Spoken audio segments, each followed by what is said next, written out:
Bob vivait sur une île ensoleillée. Elle était toute petite, mais Bob ne s'ennuyait jamais. Il adorait les poules. Il en avait une. Elle s'appelait Clo-Clo. Clo-Clo était la meilleure amie de Bob. Tous les jours, Bob et Clo-Clo se promenaient sur la plage. Bob parlait. Clo-Clo caquetait. Bob partageait son déjeuner.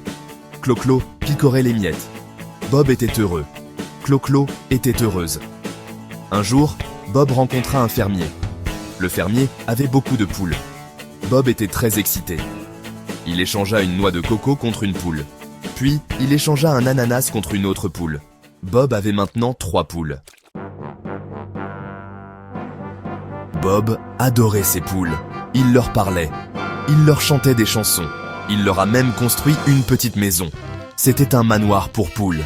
Il y avait une toute petite porte. Il y avait une toute petite fenêtre. Les poules adoraient ça. Bob continua à faire des échanges. Il échangea son chapeau contre une poule. Il échangea ses sandales contre 2 poules. Bientôt, Bob eut plus de 20 poules. Elles étaient toutes différentes. Certaines étaient brunes. Certaines étaient blanches. Il y en avait même une noire et blanche, avec des plumes toutes douces. Bob donna un nom à toutes ces poules. Il les nomma d'après des fruits. Il y avait mangue, papaye et banane. Il avait même une poule nommée noix de coco, comme son premier échange. Bob aimait beaucoup ces poules. Des touristes arrivèrent sur l'île. Ils voulaient y voir quelque chose de drôle.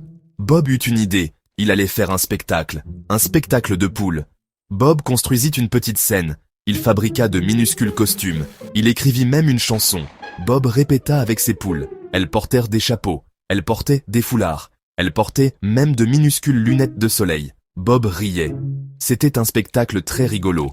Bob était prêt pour son public. Le jour du spectacle arriva. Les touristes vinrent à la scène. Ils s'assirent sur des bancs. Ils mangèrent des glaces.